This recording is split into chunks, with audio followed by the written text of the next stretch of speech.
गुंजन सक्सेना, जिसे दुनिया the Kargil girl के नाम से जानती है, जिन्होंने साल 1999 में भारत पाकिस्तान के बीच करगिल युद्ध में निडर साहस और बुलंद हौसले के साथ दुश्मन के सरहद को लांघ कर उन्होंने इंडियन सोल्जर्स तक मेडिकल सप्लाई और घायल जवानों को रेस्क्यू करके अपने हमवतन वापस लेकर आई थी।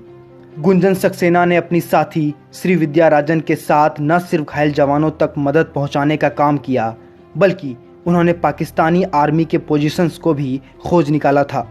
करगिल के ऑपरेशन विजय के दौरान गुंजन सक्सेना इंडियन एयरफोर्स की पहली महिला पायलट बनी, जिसने पराक्रमी कौशल के साथ बहादुर जवानों के कंधे से कंधा मिलाकर युद्ध भूमि में दुश्मन के खिलाफ लड़ती रही।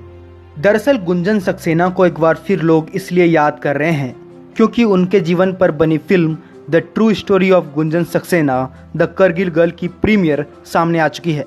इस फिल्म में गुंजन सक्सेना का रोल जानवी कपूर निभा रही हैं, जिन्होंने धड़क जैसी फिल्मों में शानदार एक्टिंग की है। ये फिल्म OTT प्लेटफॉर्म नेटफ्लिक्स पर रिलीज की जाएगी।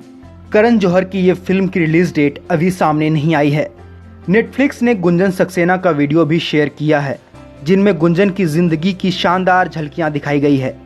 इस फिल्म में गुंजन के पिता के किरदार में पंकज त्रिपाठी दिखने वाले हैं। गुंजन सक्सेना की असल जिंदगी की ओर झांकें तो आज के वक्त वे 44 साल की हो चुकी हैं।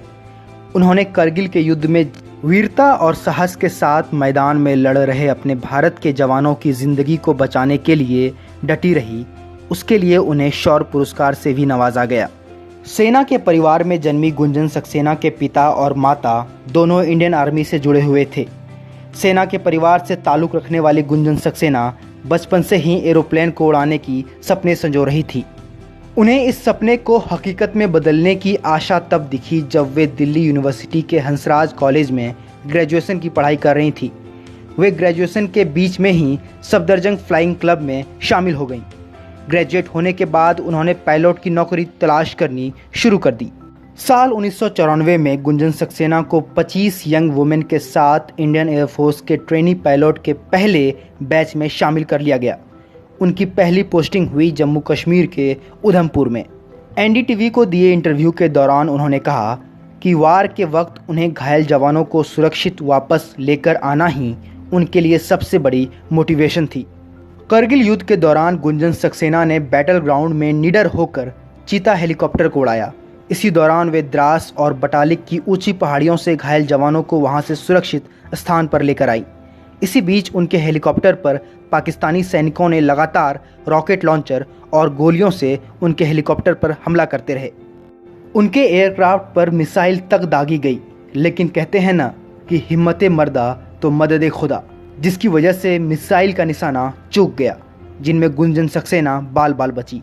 गुंजन सक्सेना ने बिना हथियार उठाए जिस तरह से भारतीय सेना और देश के लिए अपनी जान की बाजी लगा दी, वो वाकई उनके असामान्य इच्छा शक्ति को दर्शाती है।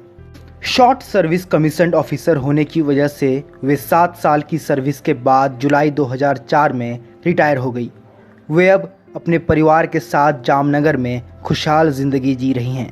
गुंजन सक्सेना जैसे ही और भी कई देश की बेटियां रही हैं और हैं, जिन्होंने भारतीय वायुसेना का हिस्सा बनकर देश की इज्जत को नए मुकाम पर लेकर जा चुकी हैं। साल 1966 के अगस्त महीने में फ्लाइट लेफ्टिनेंट कांता हांडा, जो कि एक इंडियन एयरफोर्स के मेडिकल ऑफिसर्स के नाते साल 1965 में हुए भारत पाकिस्तान युद्ध की हिस्सा रही थी।